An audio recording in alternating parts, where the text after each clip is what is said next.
Hi! Hello! Welcome to Sasi TV. నేను మీ ప్రశాంత్. ఈ మధ్య కాలంలో చూసుకున్నట్లయితే గనుక ఎక్కడ చూసినా హైడ్రా న్యూసే ఎక్కువ వినిపిస్తుంది. అసలు ఇంతకీ హైడ్రా అంటే ఏంటి? హైడ్రా ఎక్కడ చూసినా గాని మనకు అదే వినిపిస్తుంది. అండ్ మనకి హైదరాబాద్‌లో ఎక్కడ చూసినా గాని పెద్దవాళ్ళ నుండి సామాన్యుల వ్యక్తుల వరకి హైడ్రా మాత్రం ఎవ్వరిని వదలడం లేదు. దాని గురించి మాట్లాడేందుకు మనతో పాటు ఉన్నారు. సో రియల్ ఎస్టేట్ నిపుణులు శ్రీకాంత్ బాబు గారైతే మనతో పాటు ఉన్నారు. హాయ్ అండి. హలో! నమస్తే అండి. అసలు ఇంతకీ హైడ్రా అంటే ఏంటి? ఎవ్వరిని కూడా హైడ్రా వదలడం లేదు. అసలు హైడ్రా గురించి కొంచెం మాకు వివరిస్తారా? హైడ్రా అనేది యాక్చువల్‌గా రీసెంట్‌గా మన రేవంత్ రెడ్డి గారు ముఖ్యమంత్రి అయిన తర్వాత వెరీ రీసెంట్‌గా స్టార్ట్ చేశారండి. ఆల్‌మోస్ట్ ఒక 1 మంత్ అవుతుంది. దీని మెయిన్ ముఖ్య ఉద్దేశ్యం ఏంటంటే, ఏదైతే మనకి 1994లో ఆ రోజు చంద్రబాబు నాయుడు గారు ఒక జీవో తీసుకొచ్చారు. మనకు మెయిన్ ఏంటంటే, నదీ పరివాహక పరిసర ప్రాంతాలు ఏవైతే ఉన్నాయో, అంటే ఇప్పుడు ఒక రివర్ ఉంది. ఆ రివర్‌కి ఇప్పుడు ఒక చిన్న లేక్ గాని ఏదన్నా ఉంది. దానికి వాటర్ ఎట్నుంచి వస్తది? నేచురల్‌గా అంటే పైన పడినటువంటి వర్షం, నేచురల్ ఫ్లో ద్వారా కింద ఉన్నటువంటి ఆ చెరువు వచ్చి నిండి, ఆ వాటర్‌ని మనం ఫ్యూచర్ జనరేషన్స్‌కి మన ఇంటికి వాటర్ సప్లై పరంగా గానియండి, చుట్టూ ఉన్నటువంటి పొలాలకు అండర్‌గ్రౌండ్ వాటర్ పరంగా గానియండి, ఇట్లా మల్టిపుల్ పర్పస్‌కి ఆ వాటర్ మనం వాడుకునేవాళ్ళం. అంతేగాని కేవలం పైన మనకి వర్షం పడి ఆ చెరువు నిండటం అనేది ఎప్పుడు జరగదండి. పైన ఒక హై టెర్రైన్‌లో పడిన వర్షం అనేది లో టెర్రైన్‌లో ఉన్నటువంటి ఈ చెరువులు అంటే ట్యాంక్స్ అంటారు. వీటిలోకొచ్చి స్టోరేజ్ అవుతూ ఉంటుంది. అయితే మనకు రాను రాను ఏం చేశారంటే, పాత రోజుల నుంచి ఏదైతే మనకి ఎగ్జిస్టింగ్ ఉన్న చెరువులున్నాయో మీరు గమనిస్తే, ప్రతి 5 సంవత్సరాలకోసారి మీరు చూసుకుంటే, మనకప్పుడు హైదరాబాదు వాటి పరిసరాల్లో ఒక 800 చెరువులుంటే, ఈ రోజు అవి 200కొచ్చినాయి. అంటే 600 చెరువులు ఏమైపోయినాయి? ఎవరు తీసుకెళ్ళిపోయారు? కేవలం ఇవన్నీ ఏంటంటే, మనం మనకు తెలియకుండా అటు పేదలేంది, మధ్య తరగతోళ్ళేంది, పెద్దలేంది అందరూ కూడా తెలియకుండా రకరకాలోళ్ళు వాళ్ళకున్నటువంటి ఇన్‌ఫ్లుయెన్స్ వల్ల కానియండి, కొంతమంది తెలిసి తెలియక అనాథరైజ్డ్ కన్‌స్ట్రక్షన్స్, కొంతమంది రియల్ ఎస్టేట్ వ్యాపారులు వాళ్ళ స్వలాభానికి సృష్టించినటువంటి వెంచర్‌లు, విల్లాస్ కానియండి, అపార్ట్‌మెంట్‌లు కట్టి అమ్ముతుంటే, ఈ పేద మధ్య తరగతి వాళ్ళు కూడా వాటిలో కొనుక్కోవటం, వీటిని కొంతమంది కబ్జాలు చేసుకోవటం, పెద్ద పెద్ద విల్లాలు కట్టుకోవటం, భారీ స్థాయిలో అక్కడ ఓ 10,00,00,000, 20,00,00,000 ఖర్చు పెట్టి కూడా గార్డెన్స్, పార్కులు డెవలప్ చేసుకొని పెద్ద పెద్ద విల్లాలు కట్టుకోవటం. దీనివల్ల ఏమైంది? ఆ నేచురల్ ఫ్లో డిస్టర్బ్ అయ్యి, ఈరోజు హైదరాబాద్‌లో సమ్మరు ఇవాళ ఇన్ని వర్షాలు పడినా కూడా రేపు సమ్మరొస్తే రేపు హ్మ్. ఫిబ్రవరి, మార్చ్, ఏప్రిల్ వస్తే హైదరాబాద్‌లో వాటర్ ప్రాబ్లమ్ వస్తుంది. ఈ నీళ్ళంతా ఏమవుతుంది? ఎక్కడికెళ్ళిపోతుంది? దీనికి ఒక సొల్యూషన్ ఫైండ్ ఔట్ చేయడానికి ఈరోజు హైడ్రా అనేది తీసుకొచ్చారు. యాహ్! ఇప్పుడు కృత్రిమంగా వర్షపాతాన్ని మనం ఎంత తెచ్చుకోగలం? ఎక్కడి నుంచి తెచ్చుకోగలం? ఎంత వీలవుతుంది?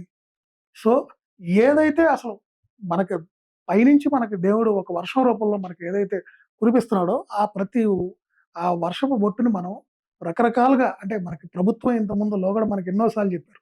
ఈ అపార్ట్మెంట్స్‌కి పర్మిషన్ ఇచ్చేటప్పుడు కూడా అందరూ కూడా నీట్‌గా సీవేజ్ ప్లాంట్స్ అన్నీ కట్టుకోండి. వాటర్‌ని హార్వెస్ట్ చేసుకోండి. రైన్ వాటర్ హార్వెస్టింగ్ పిట్స్ కట్టుకోండి. పెద్ద పెద్ద అసలు హై రైజ్ కన్‌స్ట్రక్షన్స్‌కైతే రీసైక్లింగ్ ప్లాంట్స్ పెట్టుకోమన్నారు. వేస్ట్ వాటర్ మేనేజ్మెంట్ ప్లాంట్స్ పెట్టుకోండి అని. ఇయాల 18 ఫ్లోర్‌లు, 25 ఫ్లోర్‌లు మా అబ్బాయి అమెరికా నుంచి డబ్బులు పంపించాడు. మేము దీంట్లో ఫ్లాట్ కొన్నాం. మాకు దాంట్లో ఉంది. మా ఫ్లాట్ 2,00,00,000, 3,00,00,000 అని చెప్తున్నోళ్ళకి, రేపు వాటర్ ప్రాబ్లమ్ వస్తే మా భవిష్యత్తు ఏంటనే దానికి ఆన్సర్ ఎవరి దగ్గర ఉందా? లేదు. ఇలాంటి ప్రాబ్లమ్స్ రేపు వస్తే దానికి సొల్యూషన్ చేయాల్సింది ఎవరండి? గవర్నమెంట్. ఆ రోజు అందరిని నిందించేది గవర్నమెంట్. ఈరోజు ఆల్రెడీ ఎన్నో ఆక్రమణలు ఆల్రెడీ 80% ఆక్రమణలు. వాటిల్ని కొంతవరకైనా అంటే వాటిని డిమాలిష్ చేసి ఈ లేక్స్ అనేవి, ఈ చెరువులనే ఆటిని మళ్ళీ వాటికి పునర్వైభవం తీసుకొస్తే రేపు భవిష్యత్ తరాల కన్నా ఈ నీటి సమస్య ఉండదు. ఈరోజు మనం తాగటానికి నీళ్లు కొనుక్కుంటున్నాం. ఇంకో 10 సంవత్సరాలు పోతే మన ఇంట్లో మనం నిత్యావసర ఏది మన కాలకృత్యాలు తీర్చుకోవడానికి గూడా ఖచ్చితంగా నీళ్లు కొనుక్కునే పరిస్థితొస్తది. దాంట్లో ఎటువంటి సందేహం లేదు. అలాంటి ప్రాబ్లమ్‌ని దృష్టిలో పెట్టుకొని ఈరోజు ఈ హైడ్రా అనేది క్రియేట్ చేయటం జరిగింది. హైడ్రా అనేది కేవలం అసెట్స్‌ని డ్యామేజ్ చేయడానికి కాదు.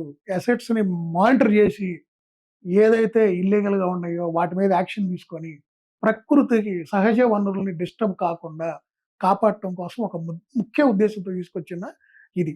ఇది ఖచ్చితంగా ఈరోజు మనం స్వాగతించాలంటే అందరికి రకరకాల ఇబ్బందులుంటాయి. ముఖ్యంగా ఎవరికి ఇబ్బందులున్నాయంటే, అది ఎవరైతే ఈ దురాక్రమణలో వాళ్ళు గూడా భాగస్వాములయ్యారు. ఓకే. అంటే కొంతమంది తెలిసి తెలియక గూడా భాగస్వాములవుతారు. అంటే అవును. పక్కన 2,00,00,000 ఉంటది. ఇక్కడ రూ. 1,00,00,000కి అమ్ముతున్నారు. ఏదో తక్కువకొచ్చిందని కొనుక్కుంటారు. కానీ వాళ్ళకి తెలియని విషయం ఏంటి? ఇది ఏదైతే ఈళ్ళు తక్కువలో కొనుక్కున్నారో దాంట్లో ఏదో ఒక ప్రాబ్లమ్ ఉంటది. అది అనాథరైజ్డ్ కన్‌స్ట్రక్షనో, అనాథరైజ్డ్ అప్రూవల్ ఉండొచ్చు. లేదు దానికి పర్మిషన్స్ 10 విల్లాలకుంటే 20కి ఇచ్చుండొచ్చు. ఇలాంటివి కొనుక్కున్నారు. సో, ఈటన్నిటిని ప్రజలకు తెలిసే విధంగా చేయటం. నెక్స్ట్ భవిష్యత్తులో ఇప్పుడు ఏదైతే రియల్టర్స్ చేయబోతున్నారో వాళ్ళకి కూడా ఇది ఒక హెచ్చరిక లాంటిది. మీరు కడితే సరిపోదు. రేపు మేము మీ ఎనకాలొచ్చి అయి కూల్చేస్తాం అని ఒక హెచ్చరిక పాస్ చేస్తున్నారు. రంగనాథ్ గారని ఒక మంచి ఆఫీసర్‌ని పెట్టారు దీనికి. అవును. ఆయన గూడా చాలా అగ్రెసివ్‌గా ఆయన ఫిజికల్‌గా ఎళ్లి ప్రతిదీ చూసిన తర్వాత వాటి మీద నిర్ణయం తీసుకుంటున్నారు. సో, దీంట్లో వెరీ క్లియర్. మనం చూస్తే ఈవెన్ సీఎం తమ్ముడు తిరుపతి రెడ్డి గారు, రేవంత్ రెడ్డి గారి తమ్ముడు స్వయాన ఆయనది గూడా ఇల్లీగల్ కన్‌స్ట్రక్షన్ అని తేల్చారు. నా తమ్ముడైనా సరే కూలగొట్టమన్నారు. ఒక విధంగా మనం అప్రిషియేట్ చేయాలి ఇక్కడ. ఇక్కడ పార్టీలు, నాయకులకు అతీతంగా ఒక సంస్థను క్రియేట్ చేశారు. ఆ సంస్థను మనందరం కూడా డెఫినిట్‌గా సహకరించి ముందుకెళ్ళాలి. ఈ సహకరించి ముందుకెళ్ళే టైంలో మనందరికి రకరకాల ఇబ్బందులుంటాయి. దాంట్లో ఎటువంటి డౌట్ లేదు. ఎవరైతే దీంట్లో భాగస్వాములయ్యారో, లేదా వాళ్ళే ఆ అక్రమ కట్టడాన్ని నిర్మించారో, లేదా తెలిసి తెలియక అలాంటి అక్రమ కట్టడాలు కొనుక్కొని అక్కడ నివాసం ఉంటున్నారో, వాళ్ళైతే ఇబ్బంది పడతారు. దాంట్లో ఎటువంటి సందేహం లేదు. కాపోతే నేను మళ్ళీ ప్రజలకు విజ్ఞప్తి చేసేది ఒకటే. ఇది మన మంచి కోసం, మన భవిష్యత్ తరాల కోసం, రేపు మన పిల్లల కోసం ఖచ్చితంగా దీనికి మనం సపోర్ట్ జేయాలి. ఎవరో వచ్చి ఏదో చేయాలని మనం రోజు కోరుకుంటాం. అలా ఎవరో వచ్చారు, వాళ్ళొక పని చేస్తున్నారని దీన్ని స్వాగతించండి. సో, హైడ్రా వల్ల రియల్ ఎస్టేట్ ఇమేజ్ ఇంకా పెరిగిందంటారా? ఒకటండి, ఈ రోజు ఏదైతే హైడ్రా తీసుకురావడం వల్ల ఏదైతే ఈ అనాథరైజ్డ్ కన్‌స్ట్రక్షన్స్ కానియండి, ఆక్యుపైడ్ కానియండి, ఇల్లీగల్ వెంచర్స్ గానియండి, ఏదైతే వీటి మీద చర్యలు తీసుకుంటున్నారో, డెఫినిట్‌గా దీనివల్ల ఏమవుతుందంటే ఎప్పుడైనా ఒకటి గుర్తుపెట్టుకోండి. మంచి కన్నా చెడు తొందరగా ముందుకెళ్తుందంట. సో, అవును. అలా ఏంటంటే ఇది కొంత భయాందోళనలు అయితే మార్కెట్‌లో సృష్టించింది. దీనివల్ల కొంత రియల్ ఎస్టేట్ అయితే ఖచ్చితంగా ఎఫెక్ట్ అవుతుంది. దాంట్లో ఎటువంటి సందేహం లేదు. ఎందుకంటే ప్రజలకు అవగాహన ఉండదు కాబట్టి. సో, అన్ని కూలగొట్టేస్తున్నారంట కదా! ఇప్పుడు ఒక ప్రాజెక్ట్ కూలగొట్టారు. అది ఎందుకు కూలగొట్టారు అనేది వాస్తవాలు బయటికి తీసుకురావాలి. మీడియా గూడా ఇక్కడ చాలా కీ రోల్ పోషించాలి. ఆ ప్రాజెక్ట్‌కి అనుమతులు ఎవరిచ్చారు? ఎప్పుడిచ్చారు? ఏ సంవత్సరంలో ఇచ్చారు? అసలు ఎన్ని అపార్ట్‌మెంట్‌లకో, ఎన్ని విల్లాలకిచ్చారు? అసలు ఆ ఫార్మ్ హౌస్‌కి పర్మిషన్ ఉందా లేదా? అది ఎవరిది? ఎప్పుడు కట్టాడు? ఎలా కట్టాడు? ఏ సంవత్సరంలో పర్మిషను? ఇయన్నీ బయటికి తీస్తే నిజానిజాలు బయటకొస్తాయి. అది ప్రజలకు వివరించి వాళ్ళకి అవగాహన కల్పించినప్పుడు మీరన్నట్టు రియల్ ఎస్టేట్ మార్కెట్ కదా! ఏ మార్కెట్టు పడదండి. కానీ అది తెలియనంత సేపు ఏమవుతుంది? పేపర్‌లో 4 ఫోటోలేస్తారు. నిన్న పలానా ఏరియాలో ఇన్ని కూలగొట్టారు. ఇవాళ ఇన్ని కూలగొడుతున్నారు. ఆ! పేద మధ్య తరగతి వాళ్ళవి కూడా కూలగొడుతున్నారు. అది ఇది అనంగానే ఆటోమేటిక్‌గా ఏమైద్ది? అది కొంతమంది పానిక్ అయిపోయి డెఫినిట్‌గా అరే! మార్కెట్ ఏది ఎట్లుందో మనకేం తెలీదు గదా! ఇప్పుడు సామాన్య ప్రజలకేంది నిద్ర లెగిస్తే వాళ్ళ వ్యాపారాలు, వాళ్ళ ఉద్యోగాలు, వాళ్ళ నిత్యావసరాలు, వాళ్ళ కుటుంబాన్ని ఎలా పోషించుకోవాలి, పిల్లలు ఎలా వాళ్ళకవే తెలుసు. వీటి గురించి వాళ్ళకి పెద్ద అవగాహన ఉండదు కదా! ఏదో రూ. 10 సేవ్ అయితే భవిష్యత్తులో వాళ్ళ పిల్లలకి, చదువులకి, వాళ్ళ పెళ్ళిళ్ళకి, వాళ్ళ మంచి చెడులకి, లేదా వీళ్ళు రిటైర్డ్ అయినాక వీళ్ళ అవసరాలకు ఉపయోగపడతాయని చిన్న చిన్న ఆస్తులు వాళ్ళకున్న డబ్బులతో కొనిపెట్టుకుంటారు. అలాంటోళ్ళు ఖచ్చితంగా ఇలాంటి సందర్భాల్లో భయాందోళనకి లోనవ్వడంలో ఎటువంటి సందేహం లేదు. కాపోతే నేను అందరికి ఒకటే చెప్తున్నా. ఇది మీ మంచి కోసం జరుగుతుంది. దీనికి హైదరాబాద్ రియల్ ఎస్టేట్ మార్కెట్ పడటానికి ఎటువంటి సంబంధం లేదు. సో, ప్రస్తుతం ఇప్పుడున్న పరిస్థితుల్లో హైదరాబాద్‌లో ఏదైనా కొనాలి అంటే ఎక్కడ కొంటే బెస్ట్? అంటే మనం విల్లాస్ గానివ్వండి, అదే విధంగా ఏదైనా ఫ్లాట్స్ ఇలా ఏదైనా ఎక్కడైనా కొనాలి అని అనుకుంటే గనక ఎక్కడ కొంటే బెస్ట్ అంటారు? హైదరాబాద్ ఇవాళ 4 దిక్కులా అభివృద్ధి చెందుతుందండి. హైదరాబాద్‌కున్న బ్యూటీ గూడా అదేనండి. కేవలం ఒక సౌత్ సైడ్ అనో, ఒక నార్త్ అనో, ఈస్ట్ అండ్ వెస్ట్ కాదు. మీరు హైదరాబాద్ చూస్తే 4 దిక్కులా హైదరాబాద్ అభివృద్ధి చెందుతుంది. ఔటర్ రింగ్ రోడ్డు ఆ రోజు అభివృద్ధి చెందింది. ఎలా అభివృద్ధి చెందిందో ఈ రోజు రీజనల్ రింగ్ రోడ్డు రాబోతుంది. దాన్ని గూడా చాలా అగ్రెసివ్‌గా తీసుకెళ్తున్నారు. ఇంతకుముందున్న గవర్నమెంట్‌లో అటు సెంట్రల్ గవర్నమెంట్‌కి వాళ్ళకున్నటువంటి కొంత కమ్యూనికేషన్ గ్యాప్ వల్ల కొన్ని కొన్ని వర్కులు డిలే వల్ల ఆ రోజు ఆ ప్రాజెక్ట్ ఏందంటే అనుకున్న స్థాయిలో ప్రాజెక్ట్ ఆగలేదు. అనుకున్న స్థాయిలో ముందుకెళ్ళదు.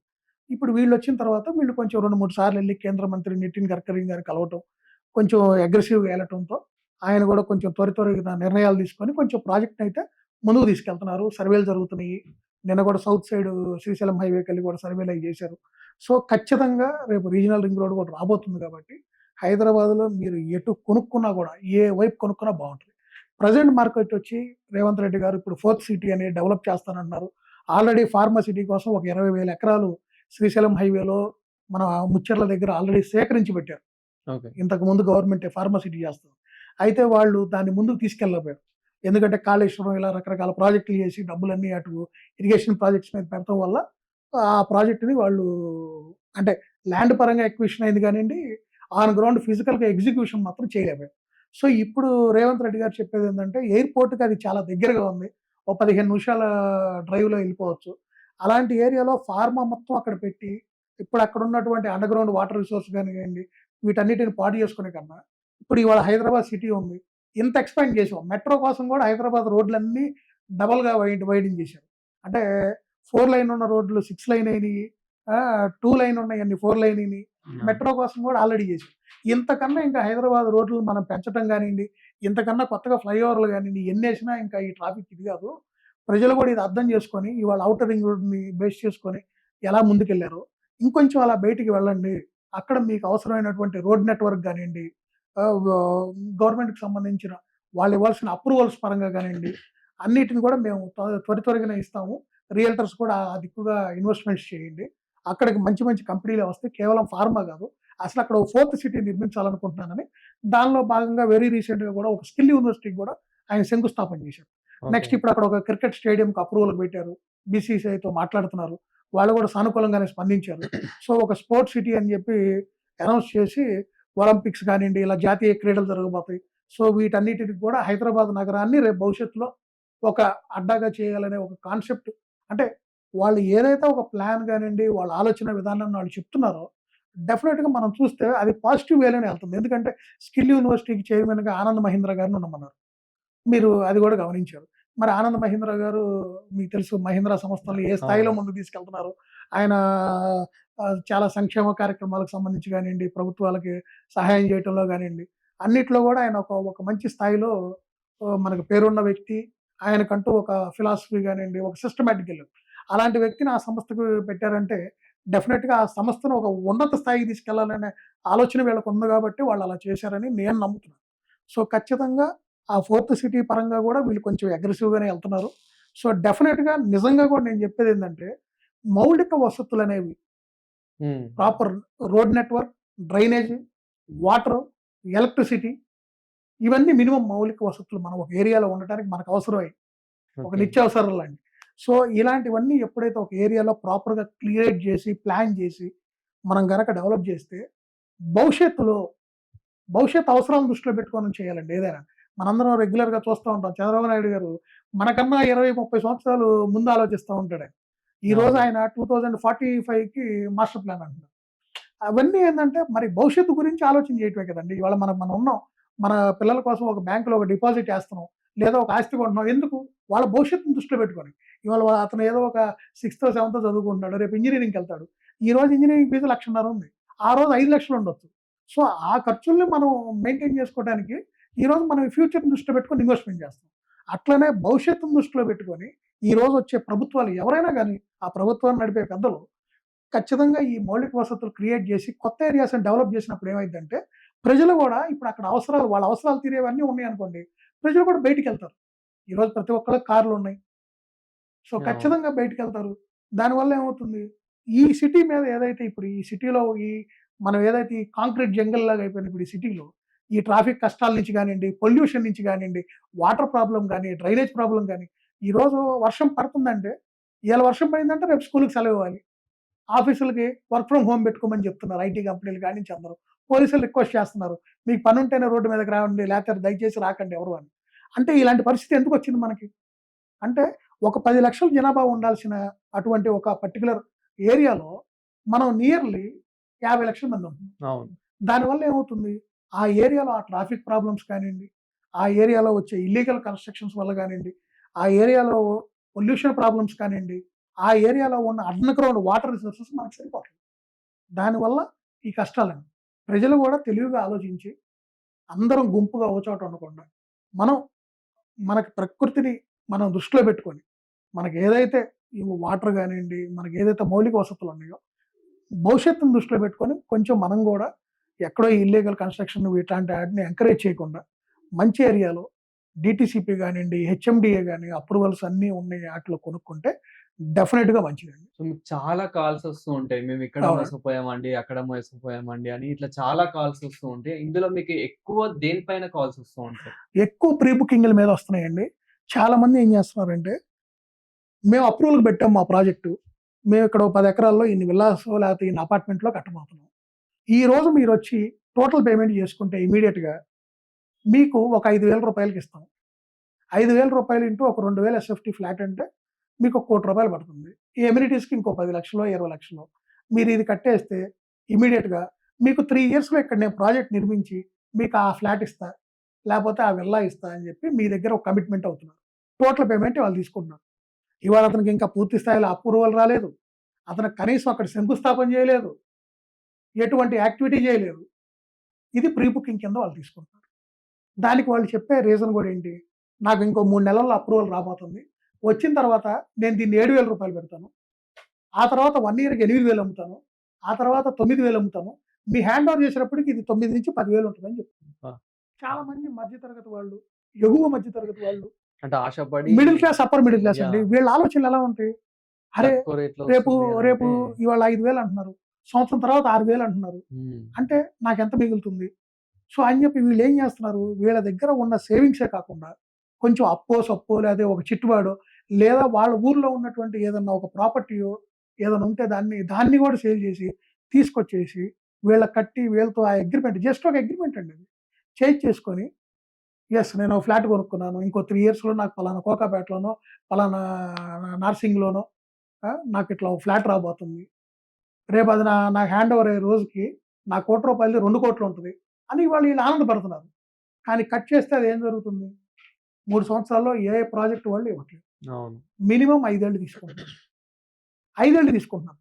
ఎంతోమంది నా ఫ్రెండ్స్, నాకు తెలిసిన వాళ్ళే కొనుక్కొని మోసపోయారు. మసీదు బండ దగ్గర ఉన్న ఎస్ఆర్ఎంలో నాకు తెలిసిన మా మిత్రులే 4,500, 4,600 చొప్పున ఎస్ఎఫ్టీ 2019లో తీసుకున్నారు.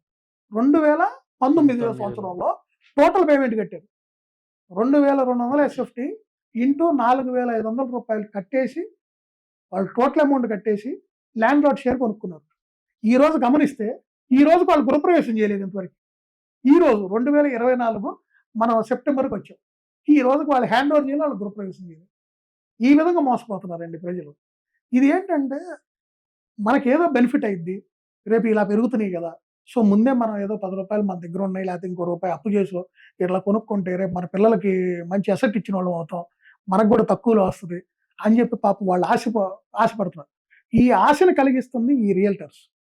రియల్టర్ అనే అతను డబ్బు తీసుకొచ్చి పెట్టి వ్యాపారం చేయకుండా అతను రూ. 10తో కేవలం వచ్చి రూ. 100 ప్రజల దగ్గర నుంచి అలా గ్యాదర్ చేసి ఆ డబ్బులతో ప్రాజెక్ట్ చేస్తాడు. సరే, నువ్వు డబ్బులు గ్యాదర్ చేసావు. ఆ ప్రాజెక్ట్ అన్నా కరెక్ట్‌గా చేస్తున్నావా? నీ ప్రాజెక్ట్ అవసరమైన అప్రూవల్ తొందరగా తెచ్చుకుంటున్నావా? కనీసం ఆ ప్రాజెక్ట్‌కి నీకు కన్‌స్ట్రక్షన్‌కి అవసరమైన మెటీరియల్ అన్నా నువ్వు ఈ వచ్చిన డబ్బులతో ప్రొక్యూర్ చేసుకుంటున్నావు అంటే లేదు.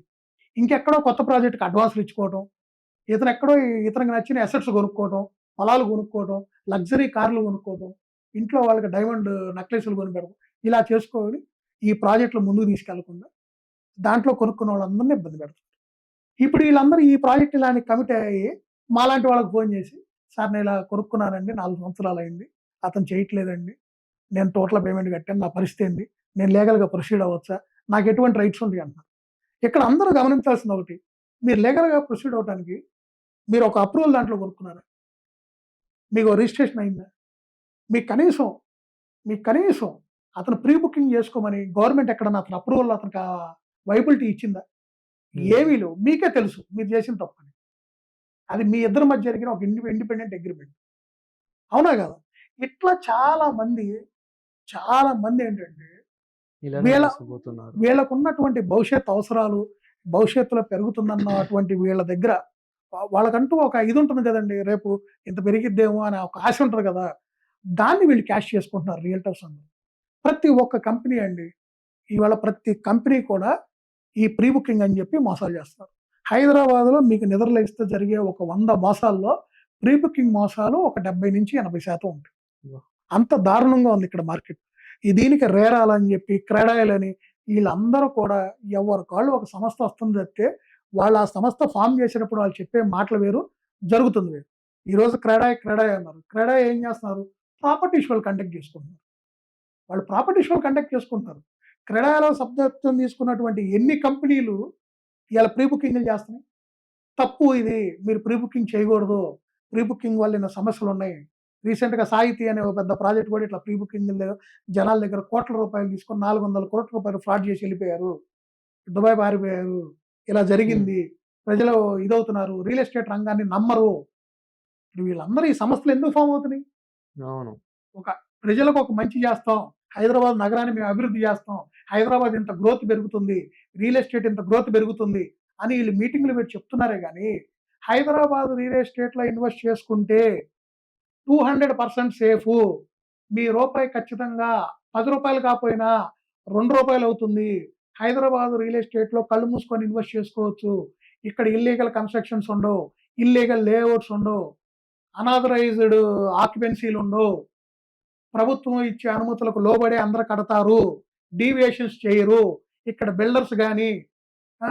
ఇక్కడ లేఅవుట్లు అభివృద్ధి చేసేవాళ్ళు గాని చాలా పక్కాగా ప్రభుత్వం ఇచ్చిన అనుమతులకు లోబడే కడతారు. కన్‌స్ట్రక్షన్ క్వాలిటీ కూడా నంబర్ 1 మెయింటైన్ చేస్తారు. ధైర్యంగా కొనుక్కోండి అని రేరా గాని, ఈరోజు ఈ క్రెడాయిలు గాని చెప్పగలిగిన పరిస్థితి ఉందా? ఏమీ లేదు. ఓకే. ఇప్పుడున్న పరిస్థితుల్లో రియల్ ఎస్టేట్ బిజినెస్‌లోకి దిగొచ్చంటారా? రియల్ ఎస్టేట్ బిజినెస్ చేయాలంటే ఒకటండి, హైదరాబాద్‌లో రియల్ ఎస్టేట్ బిజినెస్ డెఫినిట్‌గా బాగుంది. రెండోది, దీంట్లో ఎవరు దిగినా డబ్బులు పెట్టుకొని ఖచ్చితంగా సక్సెస్ అవుతారు. మీరు పెట్టిన రూపాయికి రూ. 2 వస్తాయి. దాంట్లో డౌట్ లేదు. కాపోతే నేనొకటి చెప్పా. రియల్ ఎస్టేట్ బిజినెస్ అనేది కేవలం ఒక వ్యాపారమే కాదు. ఇది పేద మధ్య తరగతి, ఎగువ మధ్య తరగతి వాళ్ళు ఎన్నో ఆశలతో వాళ్ళ భవిష్యత్తు గురించి, వాళ్ళ పిల్లల గురించి, వాళ్ళ చదువుల కోసం నమ్మి రేపు భవిష్యత్తులో మనం ఇక్కడ కొనుక్కుంటే రూ. 10 వస్తాయి. మన పిల్లల్ని బాగా చదివించుకుందాం, వాళ్ళు అమెరికాలో పంపించుకుందాం, లేకపోతే మనం రిటైర్డ్ అయిన తర్వాత మనకి ఒక ఇల్లు కట్టుకోవడానికైనా, ఇంకో దానికని ఇలా రకరకాల ఆశలతో కొనుక్కుంటున్నారు. సో, మనం ఏదో ఇవాళ మనం వచ్చే లాభం సరిపోక ఇంకా రూపాయికి రూ. 10 సంపాదించాలనే దురాశకెళ్ళి మనం ఇల్లీగల్‌గా అనాథరైజ్డ్‌గా చెరువుల్ని కబ్జా చేసి దాంట్లో కూడా ఓ 10 ప్లాట్‌లేద్దాం. దాంట్లో కూడా ఒక అపార్ట్‌మెంట్ కడదాం. లేకపోతే ఒక విల్లాలు కడదాం. డీవియేషన్ చేసి రోడ్లు గానియండి, పార్కులు గాని, డెవలప్‌మెంట్లు కూడా మౌలిక వసతులు డెవలప్ చేయకుండా కొంతమంది ముందే ప్లాట్లు అమ్మేసి వెళ్ళిపోవటం, ప్రజల్ని ఇబ్బంది పెడతాం. రేపు వాళ్ళు అమ్ముకోవాలంటే వాళ్ళ అవసరం వచ్చింది. ఏదో వాళ్ళ ఇంట్లో వాళ్ళకి ఒక హెల్త్ ఇష్యూ వచ్చింది. ఒక మేజర్ హెల్త్ ఇష్యూ. ఓ రూ. 10,00,000 డబ్బులు అవసరమైంది. ఆ ఆస్తి అమ్ముకుంటే నాకేదైనా రూ. 10 వస్తాయి అని వాళ్ళు ఎదురు చూసే పరిస్థితి. వాళ్ళు ఆ ప్రాపర్టీ అమ్ముకోవడానికి ప్రతిరోజు ఎదురు చూసి రకరకాల ఇబ్బందులు పడుతున్నారు. ఇలాంటి పరిస్థితుల్లో ఇంక వాళ్ళకి భరోసా అయింది రియల్ ఎస్టేట్‌లో ఇన్వెస్ట్ చేస్తే, నాకు నా డబ్బులు ఎక్కడికి పోవు, 100% సేఫు అని భరోసా ఎవరిస్తారు? మనం కొత్తగా వచ్చే వాళ్ళకి నేను ఎవరికైనా ఒకటే చెప్తున్నా. మీరు ఒక దృఢమైన సంకల్పంతో, నేను ప్రభుత్వం ఇచ్చే అనుమతులకు లోబడి, నేను ఎటువంటి అక్రమ కట్టడాలు గాని, లేకపోతే అక్రమ నిర్మాణాలు గాని, లేదా అక్రమంగా వేరే ల్యాండ్ ఆక్రమించుకొని ప్లాట్‌లే ఇస్తాను. ఇట్లాంటివి చేసి నేనేదో కోట్లు సంపాదించాలనుకుంటే మాత్రం దీనికన్నా ప్రజలను మోసం చేసి డబ్బులు సంపాదించుకునే వ్యాపారాలు ఎన్నో ఉన్నాయి. అయి చూసుకోండి. అనవసరంగా వీటిలోకొచ్చి మీరిక్కడ ప్రజల్ని ఇబ్బంది పెడతమే కాదు, మీరు సొసైటీని డ్యామేజ్ చేస్తున్నారు. ఆ సొసైటీకి జరిగే డ్యామేజ్ చాలా ఇబ్బందికరం.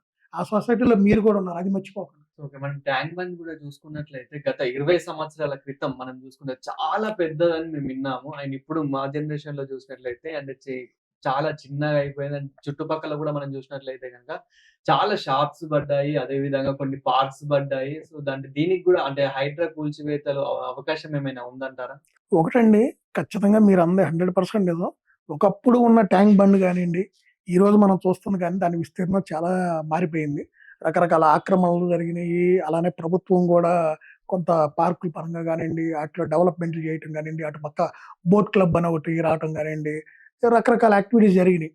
అక్కడ నీరా కేఫ్‌లని అలాంటివి గూడా గత అవును. ప్రభుత్వం గూడా కొన్ని స్థాపించటం. ఈ వాస్తవంగా ఇవన్నీ కూడా ఖచ్చితంగా గూడా వాటర్ బాడీలో నుంచి వీళ్ళు ముందుకెళ్ళి చేసినవేనండి. ఖచ్చితంగా మరి డెమాలిష్ చేయాలా అంటే, మరి ప్రభుత్వం గనక గట్టిగా చర్యలు తీసుకుంటే ఖచ్చితంగా దాన్ని గూడా డెమాలిష్ చేయాల్సిందే. దాంట్లో ఎటువంటి సందేహం లేదు. ఇది ప్రభుత్వం ఉంది గదా అని జెప్పి దాన్ని వెనకేసుకు రాకూడదు. సామాన్య ప్రజలు గానియండి, బడా బాబుల్ని ఎలానో అలా ఇది గవర్నమెంట్‌ది గూడా డెఫినిట్‌గా అయితే ఆక్రమణలు తొలగించాలనుకుంటే ప్రభుత్వం అక్కడ చేసినటువంటిది ఏదైతే ఉందో వాటిని గూడా తొలగించాలి. దాంట్లో ఎటువంటి సందేహం లేదు. ముచర్ల ఫోర్త్ సిటీ పైన మీ అభిప్రాయం ఏంటి? అండ్ ఇప్పుడున్న ప్రభుత్వంలో ఇది పూర్తి చేస్తుందంటారా? ముచ్చెర్ల ఫోర్త్ సిటీ అనేది మాత్రం మంచి కాన్సెప్ట్ అండి. దాంట్లో ఎటువంటి సందేహం లేదు. ఎందుకంటే ఈ ముచ్చెర్ల దగ్గర ఏదైతే ఆల్రెడీ ప్రభుత్వం ఒక 20,000 ఎకరాలు సేకరించి పెట్టారు. అది ఫార్మా సిటీ కానీ గత ప్రభుత్వం ఇప్పుడు కాదు, దాదాపు సుమారు 7-8 ఏళ్ళు క్రితం ఈ భూమిని సేకరించడం జరిగింది. ప్లస్ ఇంకొకటేందంటే ఇక్కడ నిర్మిస్తారా? ఇవన్నీ జరుగుతాయి అనే దానికి ఒక చిన్న మీకు ఉదాహరణ చెబుతాను. ఈరోజు ఇలా ఒక కొత్తగా ఒక సిటీ గాని, ఇలాంటిది ఏదైనా నిర్మించుకోవడానికి ఒక 20,000-25,000, 30,000 ఎకరాలు కావాలి. ఇవాళ అమరావతికి గూడా మనకి 33,000 ఎకరాలు ప్రభుత్వం రైతుల దగ్గర నుంచి తీసుకొని డెవలప్ చేసి వాళ్ళకి కొంత షేర్ ఇచ్చి, కొంత ప్రభుత్వం తీసుకుంది. సో, అలా కాన్సెప్ట్‌లో ఇవాళ మీరు చూస్తే ఇంత భూమి సేకరించడం ఒక చోట అనేది అక్కడ ప్రభుత్వం భూమి కూడా సుమారు 6,000 ఎకరాలుంది. సో, అది గూడా వీళ్ళకి కలిసొచ్చిన అంశం. రెండోదేందంటే ఈరోజు ఒక కొత్త ఏరియా అంటే ఇప్పుడు అక్కడ కాకుండా ఇంకో చోటకెళ్ళాలా అంటే మరి ఇప్పుడు అక్కడ మళ్ళీ ప్రభుత్వం భూమి సేకరించాలి. భూమి సేకరించాలేమంటే ఇవాళ 1:3 కాంపన్సేషన్ పే జేయాలి. సో, ఈరోజు ప్రభుత్వం దగ్గర డబ్బులు లేవు. సో, ఖచ్చితంగా వాళ్ళకేదైతే వాళ్ళ చేతిలో ఉన్నటువంటి ఆల్రెడీ ఎక్వైర్డ్ అయినటువంటి ఆ 20,000 ఎకరాల భూమి ఉందో, దానికి అదనంగా ఇంకొక 5,000 ఎకరాలు వచ్చేసి మొత్తం ఈ 25,000 ఎకరాల్లో ఈ ఫోర్త్ సిటీ నిర్మిస్తామని మనకి సీఎం గారు చెప్పడం జరిగింది. డెఫినిట్‌గా ఇది అయితే మంచి ఆలోచన. దాంట్లో ఎటువంటి సందేహం లేదు. ఎందుకంటే మీకు ఔటర్ రింగ్ రోడ్ నుంచి 15 నిమిషాల్లో ఎళ్ళిపోవచ్చు. ఎయిర్‌పోర్ట్ నుంచి 20 నిమిషాల్లో కనెక్టివిటీ ఉంది.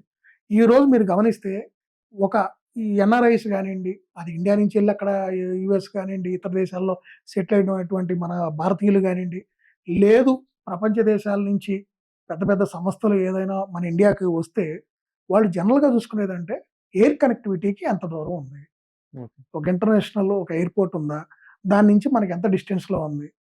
ఇలాంటివే వాళ్ళు చూసుకుంటారు. సో, ఇప్పుడు అలాంటి సంస్థలకేందంటే ఇది ఖచ్చితంగా మంచి లొకేషన్. దాంట్లో ఎటువంటి సందేహం లేదు. ఔటర్ రింగ్ రోడ్ నుంచి దగ్గర, ఎయిర్‌పోర్ట్‌కి దగ్గర, ప్లస్ మరీ ముఖ్యంగా అక్కడ సాయిల్ మంచిది. రెడ్ సాయిల్ ల్యాండ్స్ ఎక్కువున్నాయి. రెండోది అండర్‌గ్రౌండ్ వాటర్ రిసోర్సెస్ బాగున్నాయి.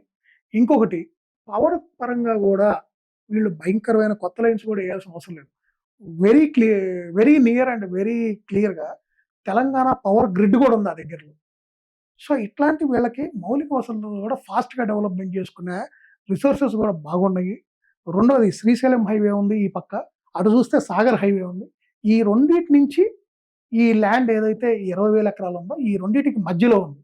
సో, ఇప్పుడు ఒక ఎయిర్‌పోర్ట్‌కి గనక అటు బెంగుళూరు హైవే, ఇటు శ్రీశైలం హైవే మధ్యలో 5,500 ఎకరాల్లో అప్పుడు ఆ రోజు ఎయిర్‌పోర్ట్ అనేది డెవలప్ చేశారు. అవును. సో, దానివల్ల ఇవాళ 2 హైవేల నుంచి రావటం వల్ల ఏమవుతుంది? కొంత ట్రాఫిక్ అనేది ఒక హైవే మీదే పడకుండా మనకు డివైడ్ అవుతుంది. సో, అట్లా రేపేమవుతుంది అటు యాచారం నుంచి, సాగర్ హైవే నుంచి అలా రేపు ఆ ఫోర్త్ సిటీ కనెక్షన్ ఉంటుంది. ఇబ్రహీంపట్నం అటు యాచారం నుంచి కూడా రావచ్చు. అలానే ఇటెళ్తే గనక ఇటు కందుకూరు గాని, కడతాల్ నుంచి కూడా కనెక్షన్ వస్తుంది. అవును. సో, దానివల్ల మల్టిపుల్ కనెక్షన్స్ రావటం వల్ల ఏమవుతుందంటే ట్రాఫిక్ రేపు ప్రాబ్లమ్స్ ఉండవు. రెండోది మనకి ఎయిర్‌పోర్ట్ దగ్గర ఉండడం, ఔటర్ రింగ్ రోడ్ దగ్గర ఉండడం. రేపు నెక్స్ట్ రీజనల్ రింగ్ రోడ్ ఏదైతే వస్తుందో దానికి కూడా ఒక 7-8 కిలోమీటర్స్ పరిధిలోనే ఈ ల్యాండ్ ఉంటుంది. సో, ఇట్లా అన్ని మౌలిక వసతులు అంటే ఇప్పుడు ఏమీ లేని దానికి వీళ్ళు జీరో నుంచి ప్రతి రోడ్డు డెవలప్ జేయాలి. ప్రతి ఇప్పుడు పవర్ లైన్ ఓ 10 కిలోమీటర్ల అవతల నుంచి డెవలప్ చేసుకురావాలి. ఆ! ఇట్లా ఇయన్నీ చేయాలంటే ఏమవుతుంది? మనకి చాలా ఫండ్స్ కావాలి. హ్మ్. సో, ఎప్పుడైతే ఇవన్నీ కొంత డెవలప్‌డ్‌గా మనకు అందుబాటులో ఉన్నాయో, మన జేబులో నుంచి రేపు ప్రభుత్వం దీనికి వాళ్ళు ఖర్చు పెట్టాల్సింది ఒక బడ్జెట్‌లో నిధులు కేటాయించుకుంటారు. అవును. లేదా కేంద్ర ప్రభుత్వం దగ్గర నుంచి ఇక్కడ మేము డెవలప్ చేసుకుంటున్నాం కొంత నిధులు ఇవ్వమని అడుగుతారు. లేదా అప్పులు తెచ్చుకోవాల్సి ఉంటది. ప్రపంచ బ్యాంక్ దగ్గర గానియండి, ఇతర సంస్థల దగ్గర. సో, అవి తగ్గించుకోవచ్చు. అవి మిగులుతాయి. అంటే ఓ 25,000 ఖర్చు పెట్టాల్సిన దగ్గర ఒక 10,000 ఖర్చు పెట్టుకుంటే సరిపోయింది. సో, ప్లస్ ఇంకోటేంది ఎప్పుడైతే ఈ రిసోర్సెస్ అన్నీ బాగున్నాయో, మౌలిక వసతులు డెవలప్ అయ్యున్నాయో, అభివృద్ధి కూడా త్వరితగతిన జరిగిద్ది. ఇప్పుడు ఇవన్నీ రెడీగా ఉండబట్టేగా మొన్న ఇమ్మీడియేట్‌గా ఒక 70 ఎకరాలు స్కిల్ యూనివర్సిటీకి కేటాయించి, ఇమ్మీడియేట్‌గా మూడో రోజే పోయి దానికి శంకుస్థాపన చేసి, ఆనంద్ మహీంద్ర గారిని తీసుకొచ్చి దానికి చైర్మన్‌ని చేసి, దాన్ని స్పీడప్ చేశారు. ఫ ఈ ఇయరే వేరే భవనం కేటాయించారు ఇక్కడ లోకల్‌గా. దాంట్లోనే కొన్ని కోర్సెస్ మొన్న సీఎస్ గారు కూడా ప్రకటించారు. ఒక 12 కోర్సులు. సో, ఆటోమేటిక్‌గా ముందు ఇప్పుడు ఈ ఫైనాన్షియల్ ఇయర్ నుంచే క్లాసెస్ కూడా అకాడమిక్ ఇయర్ నుంచే స్టార్ట్ చేయబోతున్నారు. సో, ఇయన్నీ మనకేందంటే ఒక అడుగు ముందుకేశారు. సో, అవును. ఇప్పుడు బీసీఎస్ఐతో చర్చించారు. ఒక స్టేడియం అన్నారు. ప్లస్ స్పోర్ట్స్‌కి సంబంధించిన ఒక సొసైటీలాగా తయారు చేస్తారన్నారు. ఇవన్నీ కూడా డెఫినిట్‌గా నేను చెప్తున్నా కదండీ. ఒక్కొక్కటి అంటే ఒకటిగా స్టార్ట్ అయ్యి 2 అవుతుంది. రేపు 2 10 అవుతాయి. ఇలా వచ్చినప్పుడు ఏమవుతుందంటే ఆటోమేటిక్‌గా ఆ చుట్టుపక్కల ఉన్నటువంటి ప్రజలు గానియండి, కొత్తగా ఇప్పుడు ఈ ఫోర్త్ సిటీ అని ఏదైతే ఇప్పుడు ప్రభుత్వ రంగ సంస్థలు మీరు చూస్తే ఇంతకుముందు రంగారెడ్డి కలెక్టరేట్ మనకి లక్డిగపూల్ దగ్గర ఉండేది. ఇప్పుడు దాన్ని తీసుకెళ్ళి మీకు కొంగర కలర్ అని చెప్పి ఏదైతే మన outer ring road Srisailam highway outer ring road మనం దిగుతామో అక్కడి నుంచి ఒక 6 కిలోమీటర్స్ పరిధిలో ఉంటుంది. అక్కడికి ఆల్రెడీ మార్చారు. ఇప్పుడు రంగారెడ్డి కలెక్టరేట్ అక్కడి నుంచే ఫంక్షన్ చేస్తుంది. ఇప్పుడు ఆ పక్కన ఫాక్స్కాన్ వస్తుంది. ఇట్లాంటి ఈ సంస్థల వల్ల ఏందంటే ఆటోమేటిక్‌గా ఈ ఏరియాస్ అన్నీ డెవలప్ అవుతాయి. సో, ప్రజలు గూడా ఏం జేస్తారు, రేపు ఇప్పుడు ఆటిలో పనిచేసే వాళ్ళందరూ రోజు ఈ అమీర్‌పేట నుంచో, సీనియర్ కాలనీయో, జూబ్లీ హిల్స్ నుంచి అయితే రోజు వెళ్లరు గదా! ఆ నియరెస్ట్ వాళ్ళు మైగ్రేట్ అవుతారు. రేపు వాళ్ళ పిల్లల కోసం ఈ స్కూల్స్ వస్తాయి. ఇక కాలేజెస్ అంటారా చెప్పక్కర్లా. ఈరోజు మనం చూస్తే అన్ని ఇంజినీరింగ్ కాలేజీలు గాని, ఇవన్నీ గూడా మనకి ఔటర్ రింగ్ రోడ్డు వీటి పరిసరాల్లోనే ఉన్నాయి. సో, డెఫినెట్‌గా ఫోర్త్ సిటీ అనేది డెవలప్ అవుతుంది. దాంట్లో ఎటువంటి సందేహం లేదు.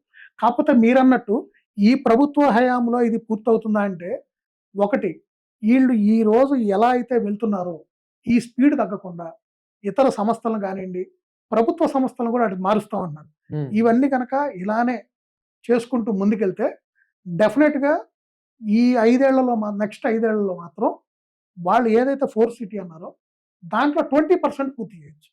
దాంట్లో ఎటువంటి సందేహం లేదు. సో, ఖరీదైన విల్లాస్ గానివ్వండి, అపార్ట్‌మెంట్స్ గానివ్వండి, కొనే వాళ్ళకి ఎలాంటి అనుమతులు తీసుకుంటే బెస్ట్ అని మీరంటారు? ఒకటండి, మన దగ్గర డబ్బులున్నాయి. మనం ఏదో ఒక ప్రాపర్టీ కొందాం, ఒక విల్లా కొందాం, ఒక హై రైజ్ అపార్ట్‌మెంట్ కొందాం, లగ్జరీ కొందాం. ఇవాళ అందరు ఇవాళ అందరిలో నేను చాలా మంది దగ్గర నేను చూస్తుందేంటంటే, ప్రజలు అంటే ఎలాంటి మైండ్ సెట్‌తో ఉన్నారంటే, లగ్జరీకెళ్ళిపోతున్నారు. లగ్జరీ ఇక్కడ అయ్యేమున్నాయి, ఇయ్యేమున్నాయి. ఆ కమ్యూనిటీలో ఏమిస్తున్నారు? క్లబ్ హౌస్ ఎంత ఎస్ఎఫ్టీలో కడుతున్నాడు? ఫంక్షన్ హాల్ ఉందా లోపల? సూపర్ మార్కెట్ ఉందా లోపల? ఇంకేమున్నాయి కొత్త ఫెసిలిటీస్? ఇవి చూస్తున్నారు గానీ, అనుమతులు ఏమున్నాయి? ఎలాంటి అనుమతులు తీసుకున్నారు? హెచ్ఎండీ అనుమతి ఉందా? ఇది ఏ పరిసరాల్లో ఉంది? దీనికి రేరా అప్రూవల్ వచ్చిందా? రాలేదా? అనుమతులు ఎలా ఉన్నాయి?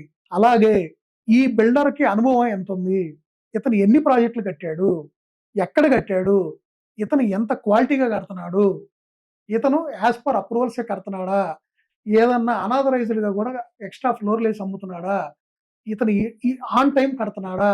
ఇతను ఒక ప్రాజెక్ట్ స్టార్ట్ చేసినాక డెలివరబుల్స్ ఏ టైంకి ఇస్తానంటున్నాడు? ఎప్పటికి ఇస్తానంటున్నాడు? ఇవి చూడట్లేదు. అంతా కూడా ఇక్కడ కొత్త ఫెసిలిటీస్ ఏమున్నాయి? ఇక్కడ ఎన్ని క్లబ్ హౌస్‌లు కడుతున్నాడు? ఎన్ని ఫీచర్స్ ఉన్నాయి?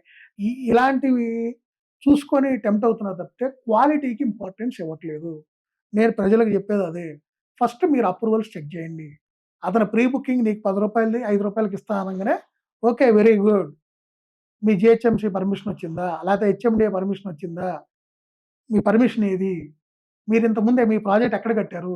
ఒకసారి ఆ పాత ప్రాజెక్ట్ విజిట్‌కెళ్దాం పదండి. ఒకసారి ఆ ప్రాజెక్ట్ చూపించండి. అక్కడ అన్ని వసతులు డెవలప్ చేశారా? క్లబ్ హౌస్‌లు గాని, వీళ్ళిచ్చిన కమిట్మెంట్ ప్రకారం ఏవైతే వీళ్ళు బ్రోచర్‌లో ప్రింట్ చేశారో, అవన్నీ ఆన్ గ్రౌండ్ డెవలప్ చేశారో లేదో చెక్ చేసుకోండి. ఇవన్నీ చూసుకున్న తర్వాత మనం వాళ్ళకి అడ్వాన్స్ ఇచ్చి పేమెంట్ షెడ్యూల్ గూడా ఉంటుంది. ఫస్టు స్లాబ్‌లు అయిపోయినాక ఇంత, బ్రిక్ వర్క్ అయిపోయినాక ఇంత, ఇన్ని ఫ్లోర్‌లు అయిపోయినాక ఇంత పే చేయాలని ప్రతి దానికి గూడా ఒక పేమెంట్ టర్మ్స్ ఉంటాయి. అవన్నీ గూడా యాస్ పర్ షెడ్యూల్ ఉన్నాయా? లెవ్వా? ఒక స్టెప్ కంప్లీట్ అవ్వకుండానే మూడో స్టెప్‌కి సంబంధించిన పేమెంట్ గూడా తీసుకుంటున్నారా? ఇట్లా ఈ కండిషన్‌ని కరెక్ట్‌గా చెక్ చేసుకొని, అనుమతులన్నీ మనం చెక్ చేసుకున్నాక, మనం కొనుక్కోవాలి. అంతేకానీ ఏదో తక్కువకొస్తుందని ఆహ్, మనం వాళ్ళ మనకేదైతే వాళ్ళు ఒక వలేస్తున్నారో, ఆ వలలో మనమే పడిపోతున్నాం. అది మిస్ అవుతున్నాం.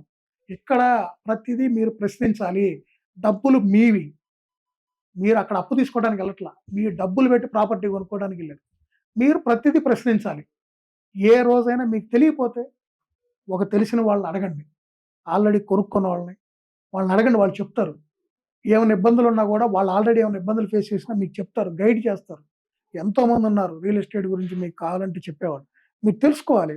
1, 4 సార్లు తెలుసుకున్న తర్వాతే మనం కమిట్ అవ్వాలి. అయిన ఇప్పుడు హైడ్రా అనేది ఇప్పుడు ఓన్లీ హైదరాబాద్‌లోనేనా? ఇంకా మన తెలంగాణ వ్యాప్తంగా మొత్తం చేస్తే బెటర్ అంటారా? మనం గత 3 రోజుల నుంచి హైదరాబాద్ గానియండి, ఖమ్మంలో గానియండి, తెలంగాణలో గానియండి, అటు ఆంధ్రప్రదేశ్‌లో గానియండి, ఎక్కడ ఏం జరుగుతుందో మనం చూస్తున్నాం. అవును. ఒక ప్రకృతి విపత్తును చూసాం మనం.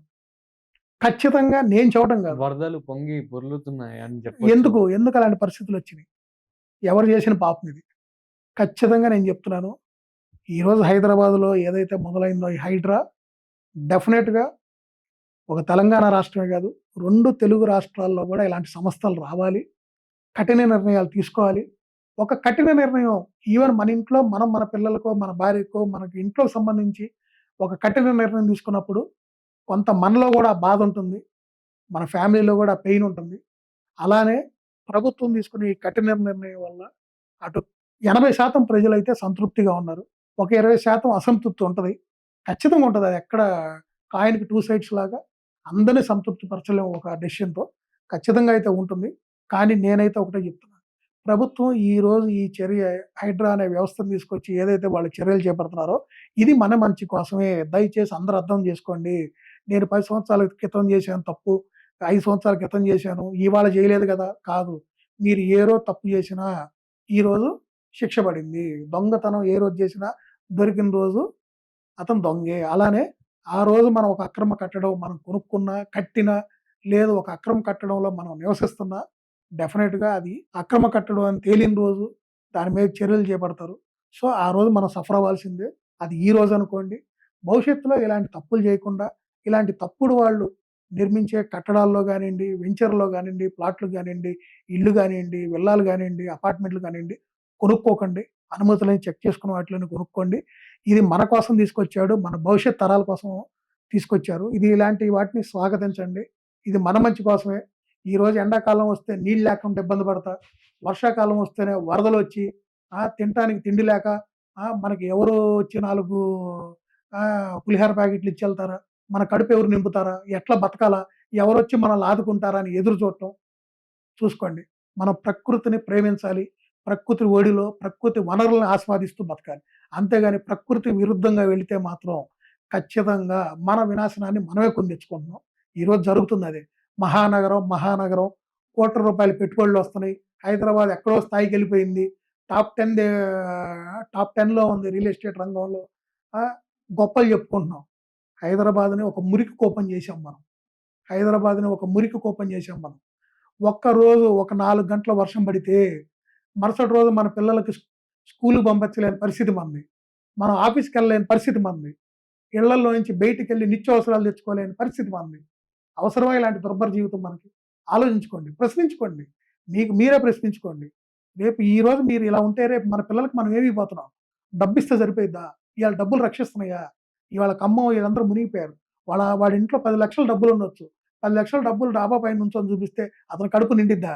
అతను హెలికాప్టర్‌లో వచ్చి తీసుకెళ్ళిపోతారా? హెలికాప్టర్‌లో గూడా ఎళ్ళలేని పరిస్థితులు నిన్న. అక్కడ ప్రజలకు సహాయం చేయడానికి. తెలుసుకోండి. వాస్తవంగా బతకండి. ప్రకృతిని ప్రేమించండి. ప్రకృతిని కాపాడుకోండి. మన వనరులను మనమే కాపాడుకోవాలి. చెట్లు పెంచుకోండి. ఇంత కమ్యూనిటీలొచ్చినియి. ఆ! ఒక రీసైక్లింగ్ యూనిట్లు పెట్టమని డిమాండ్ చేయండి. ఇది మీ హక్కు. సొసైటీలో కమ్యూనిటీలు ఫార్మ్ అవ్వటం, ఆ! పార్టీలు చేసుకోవటం, విదేశాలు పోవటం, గ్రూపులని, కిట్టి పార్టీలని కాదు. మీరు మీ వనరులు మీరు కాపాడుకోండి. రేపు భవిష్యత్తులో మీ కమ్యూనిటీలో వాటర్ ఇబ్బంది రాకుండా rain water harvesting pits develop చేసుకోండి. వాటర్ రీసైక్లింగ్ యూనిట్స్ పెట్టుకోండి. మీ కమ్యూనిటీలో మీ 1000 ఫ్లాట్‌లో 10,000 ఫ్లాట్‌లో, 5,000 ఫ్లాట్‌లో, 100 ఫ్లాట్‌లో ఉన్న కమ్యూనిటీలోళ్ళు కూడా మీ వేస్ట్ వాటర్‌ని మీరే రీసైక్లింగ్ చేసుకునే ప్లాంట్స్ పెట్టుకోండి. ఒక ఫ్యామిలీకి ఎంత పడుతుంది? తలా ఒక 30,000 ఒక 50,000 యేసుకొని అలాంటి యూనిట్స్ డెవలప్ చేసుకోండి. మీ సొసైటీని చూసి ఇంకొక 10 సొసైటీలు ఆదర్శవంతంగా అయ్యే విధంగా చేసుకోండి. మిమ్మల్ని మీరు డెవలప్ చేసుకోవాలండి. దయచేసి ప్రజలందరూ స్వచ్ఛందంగా ఇలాంటి కార్యక్రమాలకి ప్రోత్సహించండి. అడ్డుపడకండి. రెండోది భవిష్యత్తులో ఇలాంటి వాటిని ఎంకరేజ్ చేయకండి. ఎక్కడైనా ఇలాంటి అక్రమ కట్టడాలు గానియండి, ఎవరైనా ఇలాంటి ఆక్రమణలు చేసి ఏమైనా వెంచర్‌లు గాని, అపార్ట్‌మెంట్‌లు, విల్లాలు వస్తున్నా కూడా ఇమ్మీడియేట్‌గా ప్రభుత్వం దృష్టికి తీసుకెళ్ళండి. వాళ్ళు టోల్ ఫ్రీ నంబర్‌లు ఇచ్చారు. ఖచ్చితంగా వాళ్ళు చర్యలు చేపడతారు. మనం కూడా వీటిని అపోజ్ చేయాలి. మనం ఎప్పుడు ఇలాంటి ప్రాపర్టీస్‌లో కొనకుండా వీటిని మనం ఎప్పుడైతే అపోజ్ చేస్తామో, ఆ రోజు ఇట్లాంటి ఆక్రమణదారులు, ఇట్లాంటి అనుమతులు లేకుండా నిర్మించే రియల్ ఎస్టేట్ వ్యాపారులు గూడా వాటి జోలికెళ్లరు. ఇలాంటి అక్రమ కట్టడాలు నిర్మించరు. ఎందుకంటే కొనుక్కునేవాడు లేకపోతే కట్టేవాడు ఎందుకుంటాడు? ఆటోమేటిక్‌గా మనం ఒక మంచి సమాజాన్ని నిర్మించిన వాళ్ళం అవుతాం. రేపు మన భవిష్యత్ తరాలకి మనం ఇవ్వాల్సింది ఇదేనండి. ఎప్పుడో మనం మామిడికాయ తిన్నాం. ఆ రోజుల్లో మేము మామిడికాయలు తినేవాళ్ళం. ఈరోజు మీకు మామిడికాయలు దొరకట్లేదు. ఆ రోజు మాకు నీళ్ళు ఇన్నుండేయి. మేము చెరువులో ఈత కొట్టేవాళ్ళం. ఈరోజు పిల్లలకి మీకు చెరువులు లేవు. అప్పట్లో ఉండేయి. ఇవే మనం చెప్పాల్సింది. మన వనరుల్ని మనం ఏదైతే ఈరోజు మనకున్న వనరులున్నాయో వాటిని జాగ్రత్తగా కాపాడి మన భవిష్యత్ తరాలకివ్వాలి. దయచేసి అది తెలుసుకోండి. ఇయాల మీరు తాగటానికి నీళ్లు కొనుక్కునే పరిస్థితెళ్లారు. మన పూర్వీకులు దారిన పోయేవాళ్ళు నీళ్ళడిగితే ఇళ్లలోంచి కొండల్లో మన చెంబుల్లో తీసుకొచ్చి నీళ్ళిచ్చేవాళ్ళు. ఈరోజు పరిస్థితి ఏంటి? నిద్ర లేస్తే వాటర్ బాటిల్ కొనుక్కొని మంచినీళ్ళు తాగే పరిస్థితిలోకెళ్ళాం మనం. రేపు నెక్స్ట్ మన పిల్లల పరిస్థితి ఏంది? వాళ్ళ కాలకృత్యాలు తీర్చుకోవడానికి కూడా వాటర్ కొనుక్కునే పరిస్థితి తీసుకొస్తున్నారు మీరు. ఖచ్చితంగా ఇది జరుగుద్ది. అవునా? కాదా? మిమ్మల్ని మీరు ప్రశ్నించుకోండి. దయచేసి మారండి. హైడ్రా అనేది మన మంచి కోసం వచ్చింది. ఇది ఇక్కడే కాదు. టోటల్ తెలంగాణనే కాదు, మన 2 తెలుగు రాష్ట్రాలే కాదు, మన ఇండియాలోనే రావాలి. ఇలాంటివి జరగాలి. ఇది మన మంచి కోసమే. అదొక్కటే తెలుసుకోండి. బాధపడినా సరే మీరు అన మీరు మీరు మీకు మీ ప్రాపర్టీ డ్యామేజ్ జరగడం వల్ల మీకు కలిగిన బాధ 10%. కానీ మీకు జరుగుతున్న డ్యామేజ్ 90%. ఇలాంటివి అక్రమ కట్టడం వల్ల మీరు, మీ పిల్లలు, మీ భవిష్యత్ తరాలు బాధపడాలి. మీరొక్కళ్ళే గాదు ఈరోజు. మీ భవిష్యత్ తరాలు కూడా బాధపడే పరిస్థితి ఉంది. రేపు వాళ్ళందరూ మనల్నే నిందించుకుంటారు. అందుకని దయచేసి వీటికి దూరంగా ఉండండి. వీటిని ఎంకరేజ్ చేయకండి. ఎందుకంటే ప్రజలుగా మనం ఎప్పుడైతే వీటిని ఎంకరేజ్ చేసి తక్కువకొస్తున్నాయనో, ఏదో చెరువు పక్కన ఉందనో, వ్యూ బాగుందనో, మనం ఎప్పుడైతే ఇట్లాంటి వాటికి టెంప్ట్ అయ్యి మన బలహీనతలే వాళ్ళు క్యాష్ చేసుకోవడానికి కారణమవుతుంది. మనం ఎప్పుడైతే వీటికి లోబీగా ముందుకెళ్తున్నామో, ఇలాంటి అక్రమ ఆటిల్లో ఇయన్నిట్లో మనం కొనుక్కుంటున్నామో, ఆక్రమణదారులు, దొంగ వ్యాపారులు, రియల్ ఎస్టేట్‌లో మోసాలు చేసి డబ్బులు సంపాదించే వాళ్ళందరూ కూడా ఇవన్నీ నిర్మిస్తున్నారు. దయచేసి వీటిని ఎంకరేజ్ చేయకండి. వీటికి దూరంగా ఉండి ప్రజలందరూ కూడా ఓపిక పట్టండి. ఒక మంచి డెసిషన్ తీసుకొని ముందుకెళ్తున్నారు. అందరూ స్వాగతించండి. డెఫినిట్‌గా మనకే కాదు, మన భవిష్యత్ తరాలకు మంచి జరిగిద్ది. సో చూసారు కదా! హైడ్రా అంటే ఏంటో, హైడ్రా వల్ల ఎంత యూజ్‌ఫుల్లో. సో చాలా మంది అనుకున్నారు. అంటే హైడ్రా వల్ల చాలా మంది నష్టపోతున్నారని గూడా అనుకున్నారు. నష్టపోయేది జస్ట్ ఒక 10%, 5% మందైతే దానివల్ల ఎంత మందికి ఉపయోగమో సో సార్ మాటల్లోనే మీరైతే విన్నారు. సో హైడ్రా వల్ల అయితే అంటే హైడ్రా ఒక ఓన్లీ హైదరాబాద్‌లోనే కాదు, ఓవరాల్ మన తెలంగాణ, ఏపీ అంటే 2 తెలుగు రాష్ట్రాల్లో గూడా ఇలాంటి సిస్టమ్ తీసుకురావాలి. దేశవ్యాప్తంగా గూడా తీసుకురావాలనైతే సార్ గారి మాటల్లోనే మీరిన్నారు. అండ్ నాకు గూడా అనిపిస్తుంది. సో ఇలాంటి సిస్టమ్ తీసుకొస్తేనే ఒక చేంజ్ అనేదొస్తుంది. అండ్ ఇంకా ప్రజలకు గూడా ఒక ఇంప్రూవ్‌మెంట్ గూడా కనిపిస్తుంది. అండ్ ఇలాంటి మరిన్ని అప్‌డేట్ వీడియోస్ కోసం చూస్తూనే ఉండండి శశి టీవీ.